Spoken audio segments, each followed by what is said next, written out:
K pop তারকা থেকে হয়েছিলেন মুসলিম, এবার নির্মাণ করলেন মসজিদ। বলছি জনপ্রিয় ইউটিউবার দাউদ কিমের কথা। দাউদ কিম ইসলাম গ্রহণের আগে তার নাম ছিল জে কিম।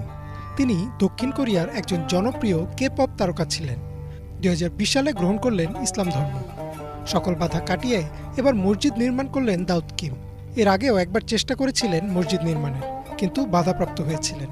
এবার সব বাধা উতরে ইঞ্চিয়নে মসজিদটি নির্মাণ করতে পেরেছেন। মসজিদ নির্মাণ শেষে নিজের ইনস্টাগ্রাম প্রোফাইলে একটি ভিডিও পোস্ট করেন কিম। সেখানে লিখেন, আলহামদুলিল্লাহ, অবশেষে আমি এটা সম্পন্ন করতে পারলাম। সবার সহযোগিতায় আল্লাহর ঘর নির্মাণ হয়েছে। আমি জানি যে এটা নিয়ে অনেক মানুষ উদ্বিগ্ন, কিন্তু আমি আমার স্বপ্ন পূরণে কখনো হাল ছেড়ে দেইনি। ধন্যবাদ সবাইকে।